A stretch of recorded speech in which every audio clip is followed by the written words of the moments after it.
Hello guys, welcome to the All City Canvas video blog. I'm sorry we're not outside enjoying the New York landscape, but it is hot as balls. So we're just gonna do it indoors and get to it because we have a lot of stuff lined up for you. Let's go! We begin in Atlanta, where Italian maestro Agostino Iacurci just wrapped up an amazing 2 weeks, kicking off the first All City Canvas Global Series of the year, in conjunction with Herman Miller. Agostino finished up a 3-day workshop at the Ben Hill Recreation Center with 3 groups of kids last week. The artist gave the kids only primary colors and the outline of a face for them to create their own portraits. It was amazing to see how the children discovered how to mix the colors and experiment with their piece. This past Sunday, we held a barbecue with the children and their families at the center, and the portraits were placed on a wall to create one communal piece. Agostino then began a huge mural, also in the Ben Hill neighborhood, with some of his portraits inspired on the kids' artwork. The mural has attracted the attention of many interesting passerbys, and the community has been thrilled to have him there.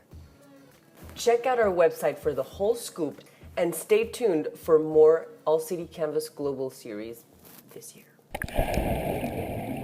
Festivals around the world are in full throttle now that the heat is on. So PangeaSeed Seawalls in Cozumel in Mexico just wrapped up last week with some amazing work by some of the most incredible international artists. In this day and age, we're very disconnected from the natural world and oblivious to the impact that our actions have on the planet's biodiversity and ecosystems. So PangeaSeed created Seawalls, murals for oceans, and collaborates with artists to build global awareness through murals around the plight of sharks, threatened marine life, and the oceans. Wall therapy in Rochester, New York also finished up last week. The amazing murals created by the participating artists become part of the local conversation, the identity, and the fabric of the city. This year, the festival was curated by Urban Nation with a sick lineup of artists. Here are our favorite walls in Rochester.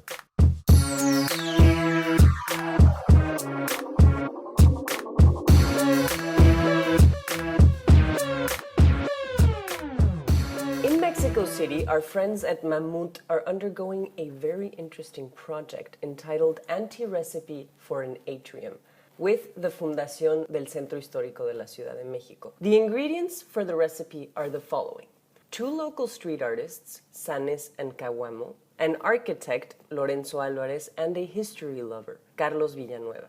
The goal? To intervene the atrium of the convent of San Francisco, located in the historic city center of Mexico City. Together, they researched the history of the place, references, and went on a 10-day dialogue and feedback to come back with the final physical intervention and graphic proposal. 3 eras will be represented in the piece: the pre-Hispanic era with elements like the feather, the seashell, the rug, and the wind; the viceroyship era represented by the rocks, construction, and religion; and the modern era represented by the space itself that stands next to the Latin American tower. The artists are painting the stages they've conceptualized with the architect on the surface of the atrium. The piece will be on display for 3 months after it is completed this week, and talks, concerts, and other events will be held.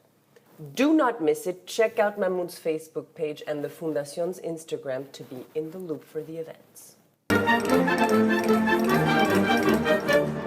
Our good friend and artist Gola Undung recently conceived an amazingly beautiful tribute to megalithic art and a shelter for wild creatures. Triskele, as the piece is called, represents the 3 stages of life for the artist: youth, maturity, and sunset. The 3 main structures are also a sanctuary for wild creatures and insects. Youth is covered in ivy and welcomes insects. Maturity is made of straw and stones for small mammals. And sunset is a cone of twisted branches that nests birds. The installation is located on an ancient coastal path of the Mediterranean in Sapri, Italy. If you happen to trek by, you will also find a small altar made of stone where walkers and spectators may leave food offers to the animals. Bellissimo.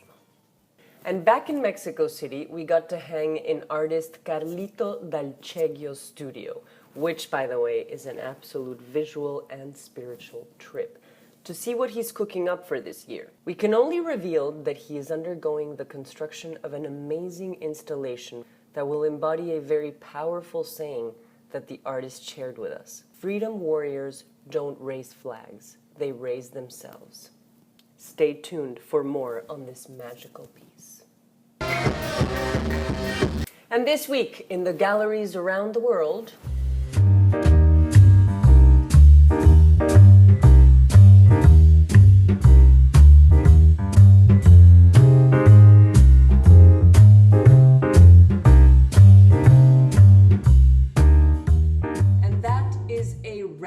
guys. Thank you so much for tuning back, for following us on our social media.